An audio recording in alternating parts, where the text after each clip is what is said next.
வணக்கம் வேந்தரின் கண்ணுறங்கும் வேளை இரவு செய்திகளுக்காக காவேரி ஜெகநாதன். முதலில் தலைப்புச் செய்திகள். ஜல்லிக்கட்டை அனுமதிக்க வேண்டிய தமிழக அரசின் சீராய்வு மனு தள்ளுபடி, உச்சநீதிமன்றம் உத்தரவு. கருப்பு பணம் பதுக்கியோரின் பட்டியலை வெளியிட வேண்டும், மாநிலங்களவையில் காங்கிரஸ் வலியுறுத்தல். மதிப்பிழந்த ரூபாய் நோட்டுகளை மாற்ற விரலில் மை, ரிசர்வ் வங்கிக்கு அடையாளமை வந்திறங்கியது. செல்லாதென்ற அறிவிப்பால் கூட்டுறவு வங்கிகள் கடன் சங்கங்கள் முடக்கம், மத்திய அரசு மீது தமிழக அரசு குற்றச்சாட்டு. உண்மை விரைவில் வெல்லும், இந்திய ஜனநாயக கட்சியின் நிறுவனர் தலைவர் டாக்டர் பாரிவேந்தர் பேச்சு. ஜல்லிக்கட்டு நடத்த அனுமதி கோரி தமிழக அரசு தாக்கல் செய்த சீராய்வு மனுவை உச்சநீதிமன்றம் தள்ளுபடி செய்துள்ளது. தமிழகத்தில் நடத்தப்பட்டு வந்த ஜல்லிக்கட்டு போட்டிகளுக்கு எதிராக தொடரப்பட்ட வழக்கை விசாரித்த உச்சநீதிமன்றம் ஜல்லிக்கட்டு போட்டிகளுக்கு கடந்த 2014 தடை விதித்தது. கடந்த ஜனவரி மாதம் 8ஆம் தேதி ஜல்லிக்கட்டு போட்டிகளுக்கு அனுமதி வழங்கி மத்திய அரசு அறிவிக்கை வெளியிட்டது. அதனை எதிர்த்து விலங்குகள் பாதுகாப்பு சங்கங்களின் கூட்டமைப்பு சார்பில் தாக்கல் செய்யப்பட்ட மனுக்களை ஏற்று உச்சநீதிமன்றம் இடைக்கால தடை விதித்தது. ஜூலை மாத இறுதியில் மத்திய அரசு பதில் மனு தாக்கல் செய்தது. தமிழக அரசு தரப்பிலும் கூடுதல் ஆவணங்கள் தாக்கல் செய்யப்பட்டன. அந்த மனுவின் மீதான இறுதி விசாரணை நீதிபதிகள் தீபக் மிஸ்ரா, ரோஹின்டன் பாலி நாரிமன் ஆகியோர் முன்பு விசாரணைக்கு வந்தது. முதலில் தமிழக அரசின் சீராய்வு மனு விசாரணைக்கு எடுத்துக் கொள்ளப்பட்டது.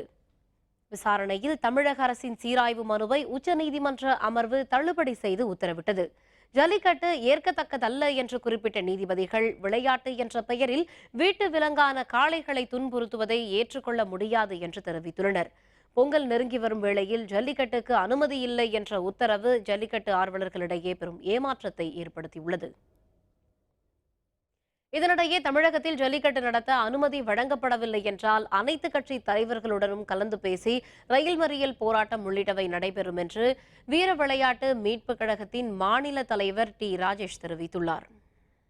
இது கிட்டத்தட்ட 500 பக்கங்கள் கொண்ட வாதத்தை தமிழ்நாடு அரசு சார்பாக இன்றைக்கி வச்சுருந்துருக்காங்க.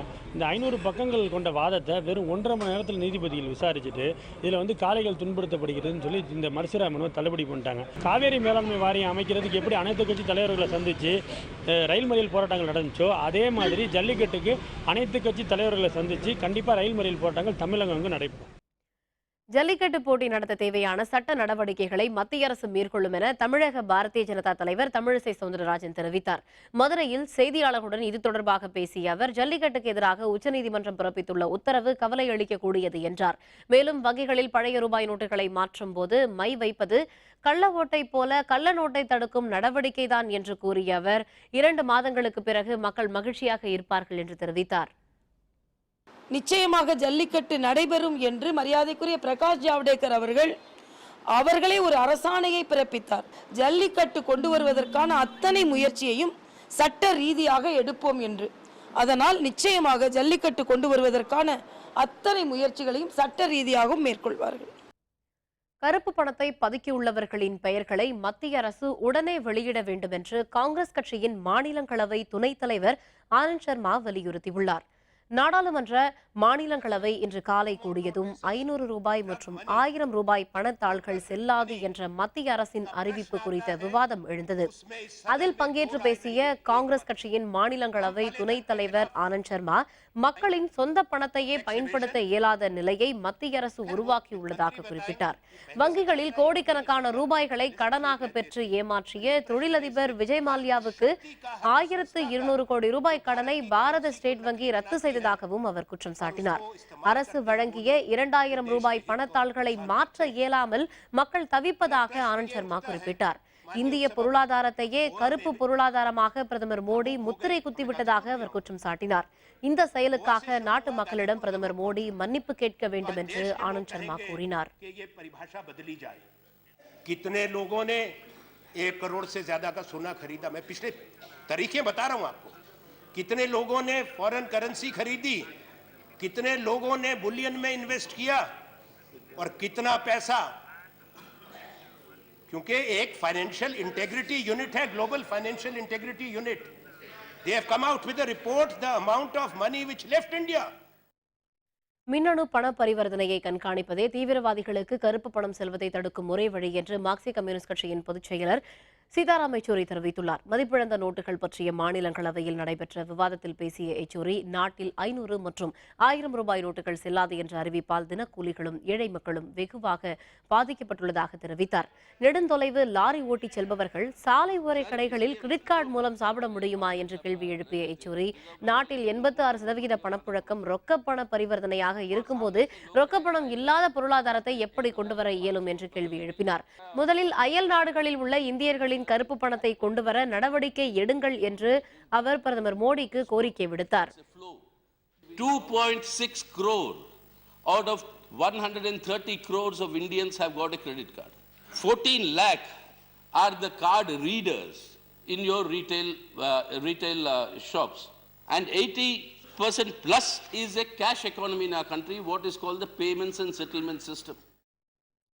நாட்டில் சில தொழிலதிபர்களின் அரசை தான் பிரதமர் நரேந்திர மோடி நடத்தி கொண்டிருக்கிறார் என்று காங்கிரஸ் துணைத் தலைவர் ராகுல் காந்தி குற்றம் சாட்டியுள்ளார்.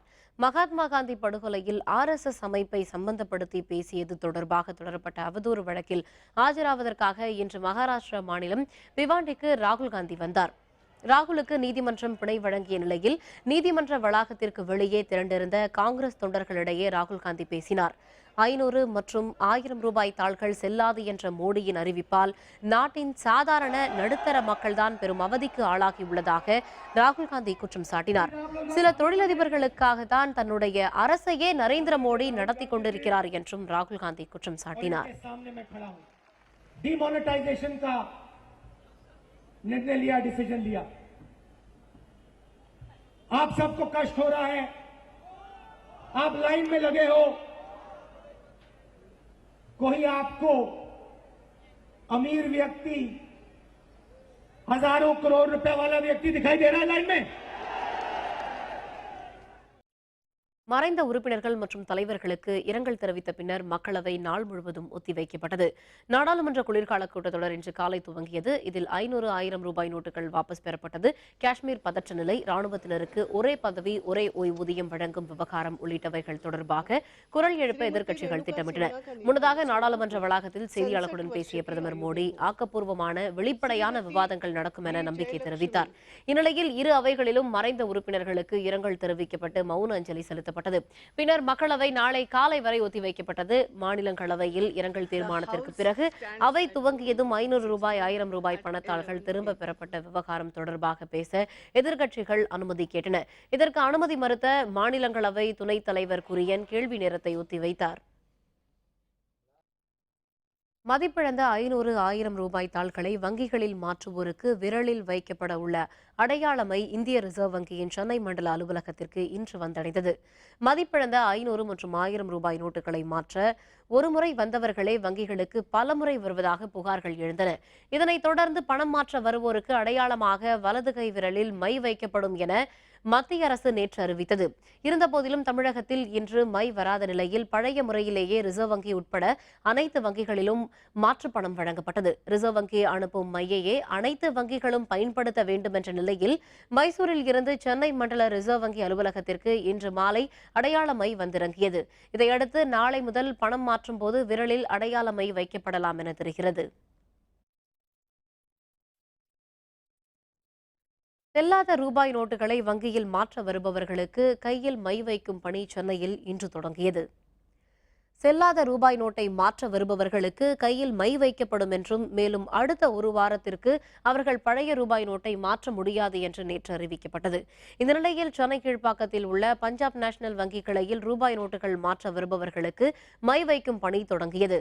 மேலும் இது தங்களுக்கு வசதியாக இருப்பதாகவும் இதனால் எளிதில் பணம் மாற்ற முடிகிறது என்றும் பொதுமக்கள் தெரிவித்துள்ளனர். ஒரு 4000 கேஷ் மாற்றத்துக்காக வந்தோன்னு ஒரு ஃபார்ம் கொடுத்தாங்க. ஆதார் அட்டை ப்ளேஸ் பண்ணிவிட்டு சைன் பண்ணிவிட்டு 4000 கேஷ் வாங்கியிருக்கிறேன். கையில் மை வச்சுருக்குறாங்க.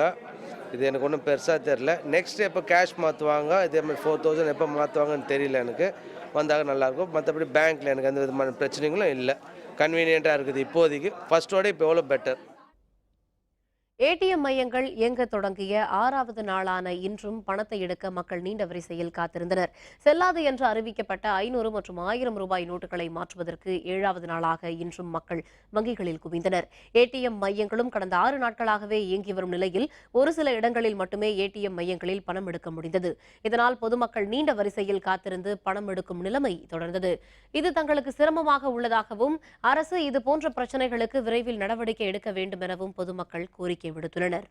ஏடிஎம்லேயே உட்காந்துருந்தா கூட தான் கரெக்டாக எடுக்க முடியும் போல இருக்கு. நான் நேற்றுக்கு வந்து பார்த்துட்டு ட்ரை பண்ணி பார்த்தேன், கியூ கடைசியாக முடியுது, பணம் எனக்கு கிடைக்கல. கிடைக்கும்னு நினைக்க இன்னைக்கு நம்பிக்கை இருக்குது, கிடைக்கும் எப்படியும் கிடைக்கும். ஆனால் இது வந்து சீக்கிரமாக எல்லா ஏடிஎம்மும் 24 ஹவர்ஸ் ஏடிஎம் ஏங்கினா இந்த பிரச்சனைக்கு சால்வ் பண்ணலாம். ப்ளஸ் பணம் வந்து 100 ரூபீஸ் நோட்டு வந்து மக்கள்கிட்ட சரளமாக புழங்கணும். வெறும் 2000 விட்டா நாங்கள் 2000 கொண்டு கொடுத்தோம்னா கடையில் 2000 வாங்க மாட்டேங்கிறாங்க, பிரயோஜனம் இல்லை. அதனால 100 ரூபா நோட்டு 500 ரூபா நோட்டு புழக்கத்தில் வந்தால் மக்களுடைய கஷ்டம் தீரும். 500 மற்றும் 1000 ரூபாய் நோட்டுகள் மதிப்பிழந்ததாக மத்திய அரசு வெளியிட்ட அறிவிப்பால் கூட்டுறவுத்துறை வங்கிகள் முடங்கி போயுள்ளன என்று தமிழக அரசு வெளியிட்டுள்ள செய்திக்குறிப்பில் தெரிவிக்கப்பட்டுள்ளது. இது தொடர்பாக தமிழக அரசு செய்திக்குறிப்பு ஒன்றை வெளியிட்டுள்ளது. தமிழக கூட்டுறவுத்துறை அமைச்சர் செல்லூர் ராஜு தலைமையில் அனைத்து மண்டல இணைப்பதிவாளர்கள் மற்றும் மாவட்ட கூட்டுறவு வங்கிகளின் மேலாண்மை இயக்குநர்களின் ஆய்வுக் கூட்டம் நடைபெற்றதாகவும் இதில் கடந்த 8ஆம் தேதி புழக்கத்தில் இருந்த 500 ரூபாய் மற்றும் 1000 ரூபாய் நோட்டுகளை மதிப்பிழந்ததாக மத்திய அரசு அறிவித்ததன் விளைவாக கூட்டுறவுத்துறையின் செயல்பாடுகளில் ஏற்பட்டுள்ள பாதிப்புகள் பற்றி விரிவாக ஆய்வு செய்யப்பட்டதாகவும் தெரிவிக்கப்பட்டுள்ளது. பெருவாரியான கிராமப்புற மக்கள் தொடக்க வேளாண்மை கூட்டுறவு சங்கங்களிலேயே சேமிப்பு கணக்கின் மூலம் பணம் செலுத்தி வருவதாகவும் தற்பொழுது எழுந்துள்ள சூழலில் தேசியமயமாக்கப்பட்ட வங்கிகளில் 500 மற்றும் 1000 ரூபாய் நோட்டுகளை வரவு வைப்பது போல கூட்டுறவு கடன் சங்கங்களின் உறுப்பினர்கள் பணம் செலுத்த முடியவில்லை என்றும் தெரிவிக்கப்பட்டுள்ளது.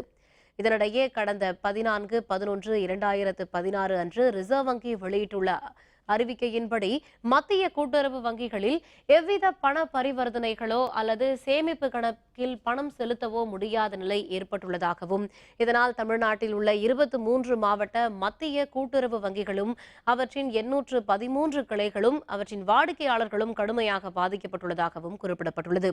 இதனால் தொடக்க வேளாண்மை கூட்டுறவு கடன் சங்கங்களும் மத்திய கூட்டுறவு வங்கிகளும் மக்களுக்கு சேவையை அளிக்க முடியாமல் முடங்கி போய் உள்ளதாகவும் இதனால் வாடிக்கையாளர்களை இழக்கும் அபாயம் ஏற்பட்டுள்ளதாகவும் தெரிவிக்கப்பட்டுள்ளது. மத்திய கூட்டுறவு வங்கிகள் மற்றும் தொடக்க வேளாண்மை கூட்டுறவு சங்கங்களில் 500, 1000 ரூபாய் தாள்கள் பெறுவதற்கு அனுமதி மறுத்த ரிசர்வ் வங்கியின் செயல்பாட்டை கண்டித்து வரும் 25ஆம் தேதி வேலைநிறுத்த போராட்டம் நடத்த இருப்பதாக அகில இந்திய கூட்டுறவு சங்கங்களின் கூட்டமைப்பின் பொதுச் செயலர் பாலகிருஷ்ணன் தெரிவித்துள்ளார். இதுகுறித்து சென்னையில் செய்தியாளர்களுடன் பேசிய அவர் அனைத்து மாநில தலைநகரங்களிலும் வரும் 22ஆம் தேதி கூட்டுறவு ஊழியர்கள் தர்ணா போராட்டத்தில் ஈடுபட இருப்பதாகவும் அதனைத் தொடர்ந்து நாடு தழுவிய போராட்டத்தில் ஈடுபட இருப்பதாகவும் தெரிவித்தார். 22/11/2016 அன்று அனைத்து மாநில தலைநகர்களிலும் 1,10,000க்கும் மேற்பட்ட கூட்டுறவு கடன் அமைப்புகள் அனைத்தும் அங்கே பணிபுரியக்கூடிய ஊழியர்கள் ஒரு நாள் வேலை நிறுத்தம் செய்து நம்முடைய எதிர்ப்பை தெரிவிக்க உள்ளோம் என்பதை தெரிவித்துக் கொள்கிறோம். 500 மற்றும் 1000 ரூபாய் நோட்டுகள் செல்லாது என்ற அறிவிப்பை மத்திய அரசு திரும்பப் பெற கோரி மம்தா பானர்ஜி தலைமையில் எதிர்க்கட்சிகள் பேரணியாக சென்று குடியரசுத் தலைவர் பிரணாப் முகர்ஜியை சந்தித்து முறையிட்டனர். 500, 1000 ரூபாய் நோட்டுகள் செல்லாது என கடந்த 8ஆம் தேதி பிரதமர் மோடி அறிவித்தார். இதற்கு எதிர்க்கட்சிகள் கடும் எதிர்ப்பு தெரிவித்து வருகின்றன. இதையடுத்து தனது கட்சி எம்பிக்கள் 40 பேருடன் பேரணியாக சென்ற மம்தா பானர்ஜி குடியரசுத் தலைவர் பிரணாப் முகர்ஜியை சந்தித்து கோரிக்கை மனு அளித்தார். மம்தா பானர்ஜி தலைமையில் சிவசேனை, ஆம் ஆத்மி கட்சி, தேசியவாத காங்கிரஸ் உள்ளிட்ட எதிர்க்கட்சிகளும் பேரணியில் பங்கேற்றனர். மத்திய அரசின் நடவடிக்கையால் நாட்டு மக்களுக்கு ஏற்பட்டுள்ள பாதிப்பு குறித்து குடியரசுத் தலைவரிடம் மம்தா பானர்ஜி தலைமையிலான எதிர்க்கட்சியினர் முறையிட்டு அவரிடம் மனு ஒன்றையும் அளித்தனர்.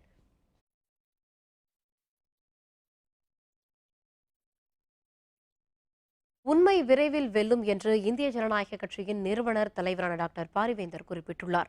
இந்திய ஜனநாயக கட்சியின் தொழிற்சங்க பேரவை தொடக்க விழா மற்றும் முதல் அறிமுக கூட்டம் சென்னையில் அசோக் நகரில் உள்ள கட்சியின் தலைமையகத்தில் இன்று நடைபெற்றது. விழாவில் பங்கேற்று சிறப்புரையாற்றிய டாக்டர் பாரிவேந்தர் கடந்த 7 ஆண்டுகளாக ஏழை எளிய மக்களுக்கு இந்திய ஜனநாயக கட்சி பல்வேறு உதவிகளை செய்து வருகின்றது என்று குறிப்பிட்டார். இந்திய ஜனநாயக கட்சி கடந்த 6 மாதங்களில் லேசான தொய்வு ஏற்பட்டுள்ளது. எங்களை போன்று பன்முக தொழில்கள் செய்யும் நிறுவனங்களுக்கு எதிராக சில ஊடகங்களும் கட்ட பஞ்சாயத்து செய்யும் அரசியல் கட்சியும் அவதூறு செய்து வருகின்றன என்றும் குறிப்பிட்ட டாக்டர் பாரிவேந்தர் உண்மை விரைவில் வெல்லும் என்றும் தெரிவித்தார். எங்களை போன்றவர்கள் பல தொழில்களில் ஈடுபட்டிருப்பவர்கள் அதே போல கட்சியை வைத்திருப்பவர்களாக இந்த பல முனைகளில் பல தொழில்களை செய்பவர்களுக்கு மற்ற கட்சியை நடத்தவர்கள் முன்னிலையிலே சில பொறாமையும் காழ்ப்புணர்ச்சியும் இருப்பது இயல்புதான். இவர்கள் பேசுகிற பொழுது மற்றவர்களெல்லாம் பெருமையாக பேசுகிறார்களே, நாம் கட்ட பஞ்சாயத்தை நடத்தி மட்டுமே தானே கட்சியை வளர்க்கிறோம், இவர் தொழில் நடத்தி வளர்க்கிறார்களே, கல்வியின் மூலமாக பல்லாயிரம் பேருக்கு வாழ்க்கை வசதியும் பெருமையும் பெற்றுத் தருகிறார்களே, வேலைவாய்ப்பை பெற்றுத் தருகிறார்களே. ஆக தமிழ்நாட்டில் மட்டுமல்ல, இந்தியாவில் மட்டுமல்ல, உலக அளவில் இது பேசப்படுகிறது. ஆக இப்படிப்பட்ட ஒன்று நமது தமிழுடைய தன்மையெல்லாம் எவன் ஒருவன் முன்னேறுகிறானோ முன்னேறியவனை பார்த்து நாம் முன்னேறுவோம் என்ற பழக்கம் தமிழ்நாட்டில் இல்லை. முன்னேறியவனை எப்படியாவது கீழே இழுத்து விட வேண்டும் என்ற தன்மைத்தான் இருந்து கொண்டிருக்கிறது. ஆக நாம் மட்டும் அதற்கு விதிவிலக்கு அல்ல. அந்த வகையில் அன்றைக்கு சேற்றை வாரி பூசுவர்களுக்கு பூசட்டும், அதே நேரத்தில் உண்மை தம்பி சொன்னது போல ஜெயிக்கும். முன்னதாக விழாவில் இந்திய ஜனநாயக கட்சியின் தொழிற்சங்க பேரவையின் கொடி அறிமுகம் செய்யப்பட்டது. கொடியை கட்சியின் நிறுவனர் தலைவர் டாக்டர் பாரிவேந்தர் அறிமுகம் செய்து வைத்தார்.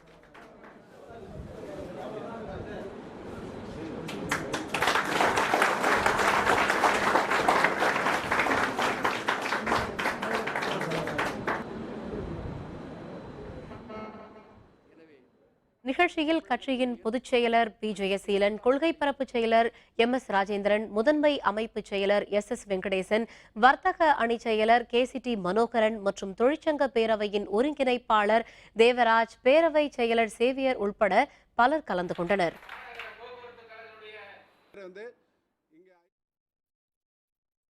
மத்திய வெளியுறவுத்துறை அமைச்சர்களான சுஷ்மா ஸ்வராஜ் சிறுநீரக கோளாறு காரணமாக மருத்துவமனையில் அனுமதிக்கப்பட்டுள்ளார். தில்லியில் உள்ள எய்ம்ஸ் மருத்துவமனையில் தாம் அனுமதிக்கப்பட்ட தகவலை அவரே ட்விட்டரில் எழுதியுள்ளார். சிறுநீரகம் செயலிழந்து விட்டதாகவும் தற்பொழுது தமக்கு டயாலிசிஸ் நடைபெற்றுக் கொண்டிருப்பதாகவும் சுஷ்மா தெரிவித்துள்ளார். மேலும் சிறுநீரக மாற்றுக்கான சோதனைகள் நடைபெற்று வருவதாகவும் அவர் குறிப்பிட்டுள்ளார். சுஷ்மாவுக்கு 20 ஆண்டுகளாக நீரிழிவு நோய் இருப்பதால் அவரது சிறுநீரக செயல்பாடு பாதிக்கப்பட்டிருப்பதாகவும் அவருக்கு டயாலிசிஸ் செய்யப்பட்டு வருவதாகவும் மருத்துவர்கள் தெரிவித்தனர். அவரது உடல்நிலை சீராக இருப்பதாகவும் அவர் மேலும் சில நாட்கள் மருத்துவமனையில் தங்கியிருந்து சிகிச்சை பெறுவார் என்றும் மருத்துவர்கள் தெரிவித்திருந்தனர். ஏர்செல் மேக்சிஸ் முறைகேடு வழக்கில் குற்றச்சாட்டுகளை பதிவு செய்வது குறித்து வரும் 30ஆம் தேதி உத்தரவு பிறப்பிக்கப்படும் என்று தில்லி CBI சிறப்பு நீதிமன்றம் தெரிவித்துள்ளது. முன்னாள் மத்திய அமைச்சர் தயாநிதி மாறன் தமது பதவியை தவறாக பயன்படுத்தி ஏர்செல் மேக்சிஸ் பங்கு பரிமாற்றம் தொடர்பாக சன் குழுமத்திற்கு உதவியதாக மத்திய அமலாக்கத்துறை மற்றும் CBI சார்பில் வழக்கு தொடரப்பட்டது. இது தொடர்பான விசாரணை தில்லி பாட்டியாலா CBI சிறப்பு நீதிமன்றத்தில் நடைபெற்று வருகிறது. இந்த வழக்குகளில் தயாநிதி மாறன், அவருடைய சகோதரரும் சன் குழும தலைவருமான கலாநிதி மாறன், அவருடைய மனைவி காவேரி கலாநிதி ஆகியோர் ஆஜராகி வந்தனர். இந்த நிலையில் அரசு தரப்பு மற்றும் குற்றம் சாட்டப்பட்டவர்கள் என இருதரப்பு வாதங்கள் நிறைவடைந்த நிலையில் ஏர்செல் மேக்சிஸ் முறைகேடு வழக்கில் குற்றச்சாட்டுகளை பதிவு செய்வது குறித்து வரும் 30ஆம் தேதி உத்தரவு பிறப்பிக்கப்படும் என்று தில்லி CBI சிறப்பு நீதிமன்றம் தெரிவித்துள்ளது. பணப்புழக்கம் இயல்பு நிலைக்கு திரும்பும் வரை பழைய நோட்டுகளை அனுமதிக்க வேண்டும் என்று வலியுறுத்தி மார்க்சிய கம்யூனிஸ்ட் கட்சியினர் மாநிலம் முழுவதும் பல்வேறு இடங்களில் இன்று சாலை மறியலில் ஈடுபட்டனர்.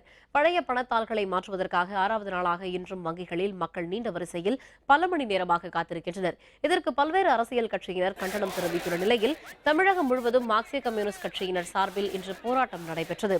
சென்னை ரிசர்வ் வங்கியை முற்றுகையிட்டு நடைபெற்ற போராட்டத்தில் மார்க்சிய கம்யூனிஸ்ட் கட்சியின் மாநில செயலர் G ராமகிருஷ்ணன் பங்கேற்றார். கருப்பு பண முதலைகளை விட்டுவிட்டு ஏழை மற்றும் நடுத்தர மக்களை பாதிக்கும் இந்த செயலை கண்டித்து சாலை மறியலில் ஈடுபட்டனர்.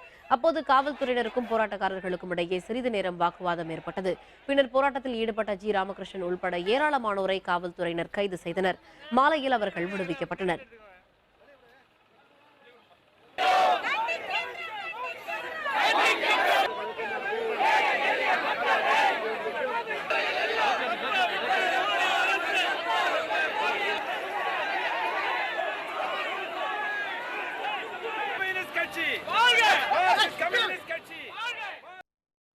தமிழக தமிழகத்தில் அடுத்த 24 மணி நேரத்தில் ஒரு சில இடங்களில் மழை பெய்ய வாய்ப்புள்ளதாக சென்னை வானிலை ஆய்வு மையம் தெரிவித்துள்ளது. வடகிழக்கு பருவமழை தொடங்கியுள்ளதையொட்டி தமிழகத்தின் சில இடங்களில் பரவலாக மழை பெய்து வருகிறது.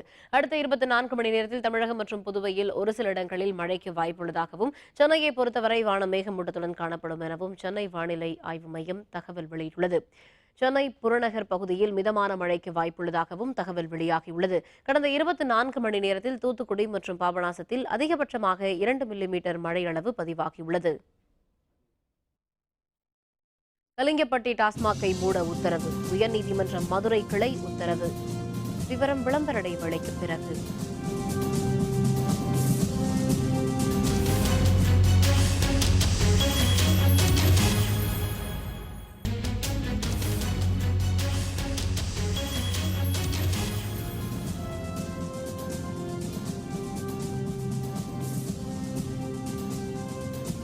செய்திகள் தொடர்கின்றன. சென்னை உயர்நீதிமன்றத்தில் 3 பேர் இன்று புதிய நீதிபதிகளாக பதவியேற்றுக் கொண்டனர். அவர்களுக்கு தலைமை நீதிபதி SK கவுல் பதவி பிரமாணம் செய்து வைத்தார். சென்னை உயர்நீதிமன்ற வளாகத்தில் நடைபெற்ற நிகழ்ச்சியில் மாவட்ட முதன்மை நீதிபதிகளாக பணியாற்றி வந்த நீதிபதிகள் RMK டீகாராமன், N Satishkumar, N Seshayee ஆகியோர் உயர்நீதிமன்ற நீதிபதிகளாக பதவியேற்றனர். தலைமை நீதிபதி SK கவுல் புதிய நீதிபதிகள் 3 பதவி பிரமாணம் செய்து வைத்தார். இந்த நிகழ்ச்சியில் தமிழ்நாடு பார் கவுன்சில் தலைவர் டி. செல்வம் மற்றும் உயர்நீதிமன்ற வழக்கறிஞர்கள் உள்ளிட்டோர் கலந்து கொண்டனர். 3 நீதிபதிகள் பதவியேற்றதை அடுத்து சென்னை உயர்நீதிமன்ற நீதிபதிகளின் எண்ணிக்கை 57 உயர்ந்துள்ளது.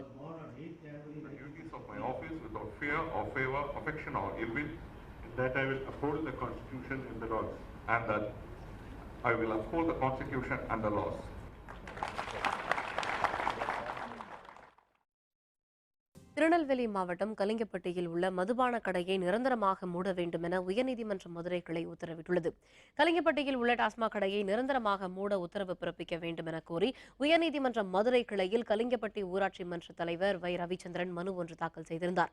மதிமுக பொதுச் செயலர் வைகோவின் சகோதரரான அவர் தனது மனுவில் டாஸ்மாக் கடையை மூட பரிந்துரை செய்து கலிங்கப்பட்டி ஊராட்சி மன்றத்தில் தீர்மானம் நிறைவேற்றப்பட்டதாகவும், அந்த தீர்மானத்திற்கு நெல்லை மாவட்ட ஆட்சியர் தடை உத்தரவு பிறப்பித்ததாகவும் குறிப்பிட்டிருந்தார். அந்த மனு மீதான விசாரணை நீதிபதிகள் நாகமுத்து, முரளிதரன் ஆகியோர் அடங்கிய அமர்வு முன்பு இன்று நடைபெற்றது. விசாரணைக்கு பின்னர் கலிங்கப்பட்டியில் உள்ள டாஸ்மாக் மதுபான கடையை நிரந்தரமாக மூட வேண்டும் என நீதிபதிகள் உத்தரவிட்டனர். கோவையில் உள்ள தனியார் மருத்துவமனையில் அனுமதிக்கப்பட்ட 3 வயது குழந்தை சிகிச்சை பலனின்றி உயிரிழந்தது. மருத்துவர்கள் உரிய சிகிச்சை வழங்கவில்லை என பெற்றோர்கள் புகார் தெரிவித்தனர். கோவை அருகே உள்ள பெரியகுழியைச் சேர்ந்த சிவக்குமார் ரஞ்சிதம் தம்பதியினரின் 3 வயது மகள் தீபா ஸ்ரீ சளி தொல்லையால் பாதிக்கப்பட்ட அந்த குழந்தையை கோவையில் உள்ள தனியார் மருத்துவமனையில் நேற்று அனுமதித்த நிலையில் இன்று காலை தீபா ஸ்ரீ உயிரிழந்தார். இதனால் அதிர்ச்சி அடைந்த அவரின் பெற்றோர் உள்ளிட்டோர் குழந்தைக்கு உரிய மருத்துவ சிகிச்சை வழங்கவில்லை என கூறி மருத்துவர்களுடன் வாக்குவாதத்தில் ஈடுபட்டனர். மேலும் மதிப்பிழந்த ரூபாய் நோட்டுகளை வாங்காமல் தங்களை அலைக்கழிப்பதாகவும் தீபா ஸ்ரீயின் தந்தை சிவக்குமார் புகார் தெரிவித்தார். தகவலின் பேரில் அங்கு வந்த காவல்துறையினர் சிவக்குமார் மற்றும் உறவினர்களை அமைதிப்படுத்தி அனுப்பி வைத்தனர். சளின்னு தான் பேசினாங்க சொன்னாங்க. இப்போ இறந்ததுக்கப்புறம் புள்ள அவங்க அம்மா வந்து புள்ள பக்கத்தில் இருந்துச்சு. அவங்க அம்மா வந்து இந்த மாதிரி புள்ள கையும் காலம் முதலிட்டு வந்து ஒன்றுமே இல்லை, பேச்சு முழு மூச்சு பிள்ளைன்னு வெளியில் அலறி அடிச்சுட்டு சொல்லிச்சு. 2 மருந்து கொடுக்கணும், 2 மருந்து கொடுத்தா தான் குழந்தையோட என்ன கண்டிஷன் இருக்குன்னு சொல்லுவாங்கன்னு சொன்னாங்க. திடீர்னு கூப்பிட்டு குழந்தை இறந்துச்சு எடுத்துகிட்டு போவாங்கன்னு சொன்னாங்க. இது கூட பரவாயில்ல, 1000 ருபீஸ் கொடுத்தா 1000 ருபீஸ் நோட்டு வாங்கல, 1000 ருபீஸ் நோட்டு வாங்க 100 ருபீஸ் தான் வேணும்னு சொல்லி போட்டு நேற்று கூப்பிட்டு சொல்லியிருக்காங்க. அவங்க வந்து 100 ருபீஸ் நோட்டுக்கு வந்து கட்டியிருக்காங்க, 10,000 ரூபா கட்டியிருக்காங்க. கவர்மெண்ட்டில் வந்து என்ன சொல்லியிருக்காங்க, ஹாஸ்பிட்டலில் வந்து நோட் வாங்கணும்னு சொல்லியிருக்காங்க. இவங்க 100 ருபீஸ் நோட்டு தான் வேணும்னு கேட்குறாங்க. 1000 ருபீஸ் வாங்க மாட்டாங்களா? இதுக்கு தகுந்த நடவடிக்கை இந்த ஹாஸ்பிட்டல் மேலே எடுங்க.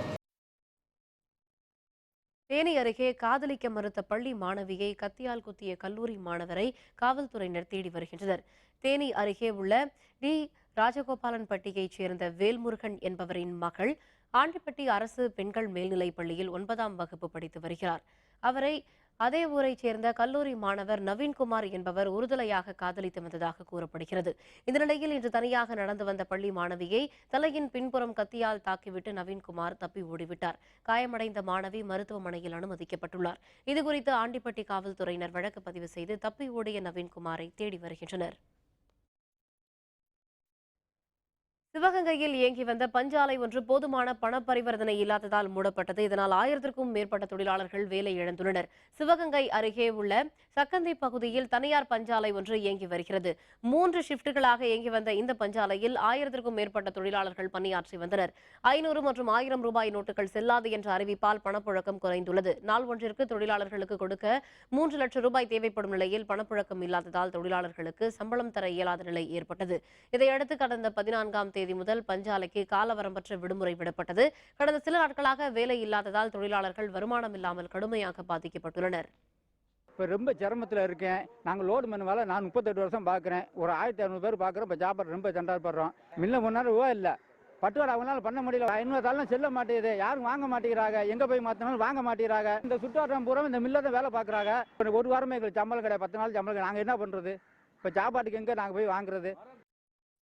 தஞ்சாவூரில் உள்ள அஞ்சலகத்தில் பணம் வழங்குவதில் ஏற்பட்ட குளறுபடியால் கைக்குழந்தை வைத்திருந்த பெண்கள் உள்பட பல்வேறு தரப்பினர் கடும் அவதிக்குள்ளாகினர். மதிப்பிழந்த ரூபாய் நோட்டுகளுக்கு மாற்றாக புதிய ரூபாய் நோட்டுகளை பெறும் நடவடிக்கைகள் கடந்த 6 நாட்களுக்கு பிறகும் சீராகவில்லை. தஞ்சாவூரில் உள்ள அனைத்து வங்கிகளிலும் இன்றும் நீண்ட வரிசை காணப்பட்டது. அவசர செலவினங்களுக்கு கூட பணம் இல்லாமல் தவித்து வருவதாக மக்கள் தெரிவித்தனர். இதனிடையே அங்குள்ள அஞ்சலகத்தில் நாள்தோறும் முறையாக பணம் வழங்காமல் தங்களை அலைக்கழிப்பதாக மக்கள் புகார் தெரிவித்தனர். மேலும் கைக்குழந்தைகளுடன் பெண்கள் வரிசையில் நின்று கொண்டிருக்கும் போதே அலுவலக நேரம் முடிவதற்கு முன்பாக அஞ்சலகம் மூடப்படுவதாகவும் அவர்கள் வேதனையுடன் தெரிவித்தனர். 2 நாளா நிக்கிறேன். நேத்துல நிக்கிறேன் சார். என்னது இன்னும் பணம் கொடுக்கல. நாளைக்கு 4 மணி வரைக்கும் கொடுக்குறாங்க. அதுக்கு மேல இல்லன்றாங்க. இன்னைக்கு கேட்டாக்க 2 ரூபா தரேன்னு சொல்றாங்க. அதே இப்ப என்ன பண்றாங்கன்னு தெரியல. இது வரைக்கும் நிக்கிறேன். அவ்வளவு தூரம் கூட்டம் நிக்குது. தருமபுரியில் பாரத ஸ்டேட் வங்கியில் ஏற்பட்ட தொழில்நுட்ப கோளாறு காரணமாக வங்கி சேவை பாதிக்கப்பட்டது. இதனால் அங்கு தள்ளுமுள்ளு ஏற்பட்டது. தருமபுரியில் உள்ள பாரத வங்கியில் ஏற்பட்ட தொழில்நுட்ப கோளாறால் மதியம் 12:30 மணி வரை பணம் மாற்ற முடியவில்லை. இதனால் பழைய ரூபாய் நோட்டுகளை மாற்றுவதற்காக காலை முதலே வரிசையில் காத்திருந்த திரளான மக்கள் ஏமாற்றம் அடைந்தனர். கோளாறு சரி செய்யப்பட்டு வங்கி சேவை தொடங்கியதும் அங்கு தள்ளுமுள்ளு ஏற்பட்டது. இதில் முதியோர் மற்றும் பெண்கள் பெரும் சிரமத்தை சந்தித்தனர். முதியவர்களுக்கும் பெண்களுக்கும் சிறப்பு வரிசைகளை ஏற்படுத்த வேண்டும் என்று அவர்கள் கோரிக்கை விடுத்தனர். இப்போ ஆண்களுக்கு தனியாக பெண்களுக்கு தனியாக க்யூ வச்சுருந்தா ரொம்ப சௌகரியமாக இருந்திருக்கும். இது மிஷினே ரிப்பேருங்கிறாங்க. எங்களை போல் வயசானவங்களுக்கெல்லாம் ரொம்ப சிரமமாக இருக்குது க்யூவில் நிற்கிறது பண்ணுறது. அது அவங்க சரி பண்ணியிருந்தால் நல்லா இருந்திருக்கும். மதிப்பிழந்த ரூபாய் நோட்டுகள் மூலம் வீட்டு வரி உள்ளிட்டவற்றை முழுமையாக மக்கள் செலுத்தியதால் காஞ்சிபுரம் பெருநகராட்சியில் 1,40,00,000 ரூபாய் வசூலாகியுள்ளது. 500 மற்றும் 1000 ரூபாய் நோட்டுகள் செல்லாது என்ற கடந்த 8ஆம் தேதி இரவு அறிவிக்கப்பட்டது. கையிருப்பில் உள்ள மதிப்பிழந்த ரூபாய் நோட்டுகள் மூலம் மின்சார கட்டணம், வீட்டு வரி உள்ளிட்டவற்றை செலுத்தவும் காலக்கெடு நிர்ணயிக்கப்பட்டது. இதனையடுத்து காஞ்சிபுரம் பெருநகராட்சி சார்பில் வீட்டு வரி, சொத்து வரி உள்ளிட்டவற்றை மதிப்பிழந்த ரூபாய் நோட்டுகள் மூலம் செலுத்தலாம் என்று விளம்பரப்படுத்தப்பட்டது. இதன் காரணமாக கடந்த 6 நாட்களில் 1,40,00,000 ரூபாய் அளவிற்கு வரி வசூலாகியுள்ளதாகவும் நீண்ட காலமாக நிலுவை வைத்தவர்களும் தாமாக முன்வந்து பணம் செலுத்தியுள்ளதாக நகராட்சி நிர்வாகம் தெரிவித்துள்ளது. இது ஒரு நல்ல வாய்ப்பாக இருக்குது பொது ஜனங்களுக்கு. இங்கே ரொம்ப ஈஸியாக இருக்குது. அது எல்லாமே நகராட்சிக்கு வரி வர வேண்டியதெல்லாம் ஈஸியாக கலெக்ஷன் ஆகுது. இது ஒரு நல்ல வாய்ப்பாக பயன்படுத்திக்கலாம் மக்கள் எல்லாருமே. நகராட்சிக்கு நிறைய வரி வசூல் நிறைய ஆகிட்டு இருக்கு. இதன் மூலமாக நிறைய திட்டங்கள் நடைமுறைப்படுத்தி மக்களுக்கு நல்ல விஷயங்களெல்லாம் செஞ்சு கொடுக்கலாம். இணையதளம் வழியாக வாக்களிக்கும் முறை அறிமுகப்படுத்தப்பட்டதை அடுத்து முதன்முறையாக நெல்லித்தோப்பு சட்டப்பேரவை தேர்தலுக்கு ராணுவ வீரர்கள் தங்கள் வாக்கை செலுத்தியுள்ளனர். நாடாளுமன்றம் மற்றும் சட்டமன்றத்திற்கு நடைபெறும் தேர்தல்களில் ராணுவம் மற்றும் துணை ராணுவ வீரர்கள் வாக்களிப்பதற்கு வசதியாக புதிய திட்டத்தை மத்திய தேர்தல் ஆணையம் அறிமுகப்படுத்தியுள்ளது. அதன்படி பணியில் உள்ள ராணுவ வீரர்கள் இணையம் வழியாக தங்கள் வாக்கை பதிவு செய்ய முடியும். முதன்முறையாக இந்த வசதி புதுச்சேரி மாநிலம் நெல்லித்தோப்பு சட்டப்பேரவை தேர்தலில் அறிமுகப்படுத்தப்பட்டுள்ளது. இதனையடுத்து தேர்தல் ஆணைய விதிகளின்படி இணையதள வசதியை பயன்படுத்தி ராணுவ வீரர்கள் 2 பேர் தங்கள் வாக்கை பதிவு செய்துள்ளதாக நெல்லித்தோப்பு சட்டப்பேரவை தேர்தல் அலுவலர் தெரிவித்தார். தபால் ஓட்டுகளை சர்வீஸ் ஓட்டர்ஸுக்கு தபால் துறை மூலம் அனுப்பி திரும்ப அதை பெறுவதற்கான ஏற்பாடுகள் நடக்கும். இந்த முறை தேர்தல் ஆணையத்தின் அறிவுரைப்படி முதன்முறையாக இந்த இடைத்தேர்தலுக்கு போஸ்டல் பேலட், அதாவது எலக்ட்ரானிக் முறையில் அந்த சர்வீஸ் ஓட்டர்ஸுக்கு போஸ்டல் பேலட் அனுப்பிச்சோம். அதில் 2 போஸ்டல் பேலட்ஸ் திரும்ப கிடைக்கப்பெற்றுள்ளது. விழுப்புரம் மாவட்டம் உளுந்தூர்பேட்டையில் உள்ள தனியார் பால் பண்ணையில் நேரிட்ட தீ விபத்தில் 50 லட்சம் ரூபாய் மதிப்பிலான பொருட்கள் எரிந்து சேதமடைந்தன. உளுந்தூர்பேட்டையில் தனியாருக்கு சொந்தமான பால் பண்ணை செயல்பட்டு வருகிறது. இந்த ஆலையின் ஒரு பகுதியில் இன்று நண்பகலில் பற்றிய தீ மளமளவென மற்ற பகுதிகளுக்கும் வேகமாக பரவியது. தகவல் அறிந்து 4 தீயணைப்பு வாகனங்களில் வந்த வீரர்கள் 2 மணி நேரத்திற்கும் மேலாக கடுமையாக போராடி தீயை முழுமையாக அணைத்தனர். இந்த தீ விபத்தில் பால் உற்பத்திக்கு தேவையான மூலப்பொருட்கள் எரிந்து சேதமடைந்து விட்டதாகவும் அதன் மதிப்பு 50 லட்சம் ரூபாய் என்றும் தனியார் ஆலை தரப்பில் தெரிவிக்கப்பட்டது.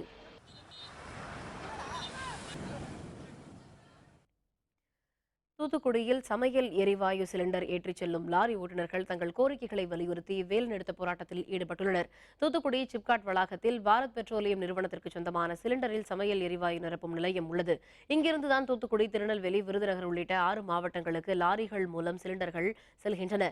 எரிவாயு நிரப்பும் இந்த நிலையத்தில் லாரிகளை நிறுத்துவதற்கான வசதிகள் மற்றும் ஓட்டுநர்களுக்கான அடிப்படை வசதிகள் எதுவும் செய்து தரப்படவில்லை என்று லாரி ஓட்டுநர்கள் குறை கூறியுள்ளனர். இதுபற்றி ஏற்கனவே புகார் தெரிவித்து நடவடிக்கை எடுக்காததால் அவர்கள் வேலைநிறுத்த போராட்டத்தில் ஈடுபட்டனர். இந்த போராட்டம் தொடர்ந்தால் சிலிண்டர் விநியோகம் பாதிக்கப்படும் சூழல் ஏற்பட்டுள்ளது. வண்டி உள்ள நிறுத்தி லோடு ஏற்றி இறக்குறதுக்குள்ளே பார்க்கிங் வசதி கேட்குறோம். அந்த பார்க்கிங் வசதி இல்லை. அதே சமயத்தில் இது ரொம்ப ஆபத்தான பொருள். ரோட்டில் எங்கேயும் நிப்பாட்ட முடியாது, நிறுத்த முடியாது, நிறுத்தி ஏற்றி இறக்கக்கூடிய சூழ்நிலை இல்லை. அதனால் இந்த கேஸ் பிளான்ட்டில் எங்களுக்கு பாதுகாப்பான பார்க்கிங் வசதி கேட்குறோம். உள்ள பார்க்கிங் வசதிலாம் வேணும். உள்ள குடிநீர் வசதி, சாப்பாடு வசதி கூட உள்ள எங்களுக்கு கிடையாது. பாத்ரூம் லெட்டின் 200 பேர் வேலை இருக்கிற இடத்துல 2 பாத்ரூம், ஒரு சின்ன ஒரு 100 லிட்டர் பிடிக்க தொட்டி மட்டும் தான் உள்ள கட்டி வச்சிருக்காங்க. எந்த ஒரு இதுவுமே எங்களுக்கு சரியான இது கிடையாது. ரூபாய் நோட்டுகள் பற்றிய மத்திய அரசின் அறிவிப்பால் பழனி மலைக்கோவிலுக்கு வரும் பக்தர்களின் எண்ணிக்கை வெகுவாக குறைந்துவிட்டது. கார்த்திகை முதல் நாளான இன்று வழக்கமாக வரும் பக்தர்கள் மற்றும் ஐயப்ப பக்தர்களின் எண்ணிக்கை குறைவாகவே இருந்தது. சில்லறை தட்டுப்பாடு காரணமாக சுற்றுலா பயணிகள் மற்றும் பக்தர்களின் வருகை குறைந்துள்ளதாகவும் இதனால் வணிகம் பெரிதும் பாதிப்படைந்துள்ளதாகவும் சாலையோர வணிகர்கள் தெரிவித்தனர். பழனிக்கு இன்னைக்கு குறைஞ்சபட்சம் ஒரு 20,000 ஐயப்ப பக்தர்கள் வந்திருப்பாங்க. இன்னைக்கு 2,000 பக்தர்கள் ஒரு கேள்விக்குறியான ஒரு விஷயமா இருக்கு. அதுக்கு மக்கள் மத்தியில் இந்த பணப்புழக்கம் கம்மியாக இருக்கு. இந்த 500 ரூபாய் 1000 ரூபா நோட்டு செல்லாதுன்னு சொன்ன ஒரே காரணத்தினால பக்தர்கள் ஆலயங்களுக்கு வரதில் கொஞ்சம் பின்வாங்கியிருக்காங்க. இப்போ கார்த்திகை 1ஆம் தேதி நிறைய ஜனங்கள் வந்திருப்பாங்க. எங்களுக்கு இன்றைக்கி 5,000 ரூபா 10,000 ரூபாய்க்கு வியாபாரம் ஆகிருக்கும். இன்றைக்கி ஒருத்தரும் கூட வரல. இப்போ 2,000 ரூபா நோட்டு துடுறோன்னா அங்கே போய் நாங்கள் பேங்கில் நிற்கிறதுக்கே ஒரு 2 மணி நேரம் 4 மணி நேரம் ஆகுது. நாங்கள் சிறு வியாபாரிகளுக்கு எங்களால் ஒன்றும் செய்ய முடியாது. கார்த்திகை முதல் நாளான இன்று சுருளி அருவியில் புனித நீராடி ஐயப்ப பக்தர்கள் மாலை அணிந்து விரதம் தொடங்கினர். தேனி மாவட்டத்தில் உள்ள சுருளி அருவியில் கார்த்திகை முதல் நாளான புனித நீராடிய ஐயப்ப பக்தர்கள் குருசாமி கையால் மாலை அணிந்து விரதத்தை துவங்கினர். சபரிமலை ஐயப்பன் கோவில் மண்டல பூஜைக்காக கார்த்திகை முதல் நாளான இன்று மாலை அணிந்து 41 நாட்கள் விரதம் இருந்து சுவாமியை தரிசனம் செய்வது வழக்கம். இந்நிலையில் கார்த்திகை முதல் நாளான இன்று 3000க்கும் மேற்பட்ட பக்தர்கள் புனித நீராடி காவி உடை உடுத்தி சந்தனம், குங்குமம், துளசி என 3 மாலை அணிந்து தங்கள் விரதத்தை தொடங்கினர்.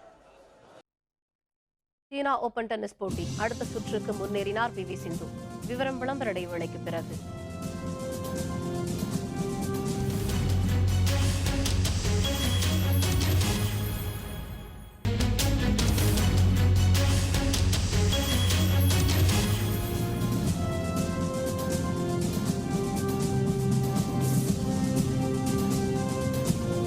செய்திகள் தொடர்கின்றன. இனி அயலக செய்திகள்.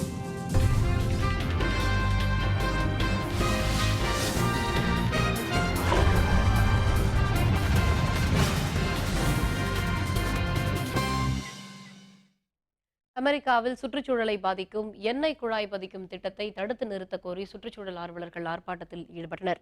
அமெரிக்காவில் உள்ள வடக்கு டகோடா மாகாணத்தில் 1885 கிலோமீட்டர் தொலைவுக்கு எண்ணெய் குழாய்கள் பதிக்க தனியார் நிறுவனம் ஒன்றிற்கு அந்நாட்டு அரசு அனுமதி வழங்கியுள்ளது. குடியிருப்பு பகுதி மற்றும் மலை பிரதேசம் வழியாக குழாய் பதிப்பதற்கான பணிகள் துரிதமாக நடைபெற்று வருகிறது. இந்த திட்டத்தினால் சுற்றுச்சூழல் கடுமையாக பாதிக்கப்படுவதுடன் அப்பகுதி மக்கள் மிகுந்த சிரமத்திற்குள்ளாவார்கள் என்று குற்றம் சாட்டிய சுற்றுச்சூழல் ஆர்வலர்கள் நியூயார்க் நகரில் திரண்டு ஆர்ப்பாட்டத்தில் ஈடுபட்டனர். அப்போது எண்ணெய் குழாய் பதிக்கும் திட்டத்தை ரத்து செய்ய கோரி அவர்கள் முழக்கங்களையும் எழுப்பினர்.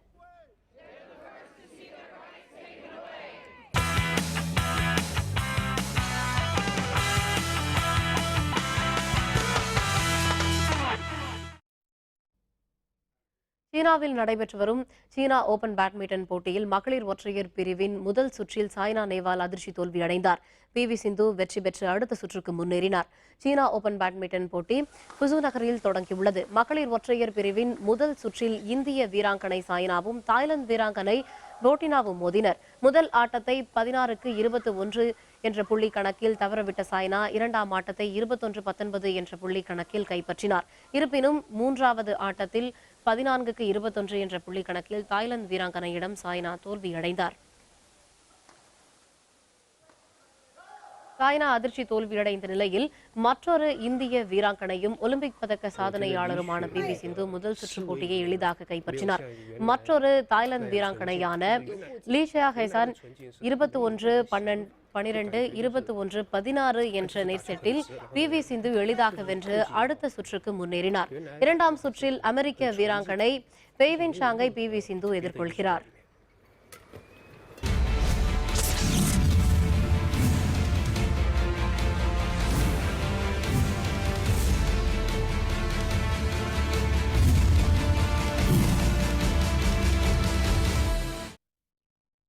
இந்தியா உட்பட 180 நாடுகளில் வீடியோ கால் வசதியை வாட்ஸ்அப் நிறுவனம் அதிகாரப்பூர்வமாக நேற்று தொடங்கியுள்ளது.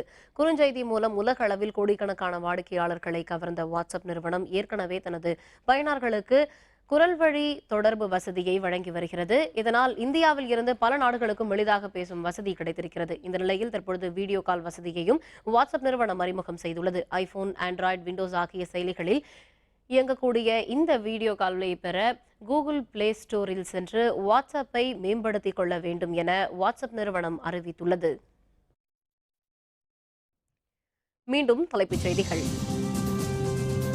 ஜல்லிக்கட்டை அனுமதிக்க வேண்டிய தமிழக அரசின் சீராய்வு மனு தள்ளுபடி, உச்சநீதிமன்றம் உத்தரவு.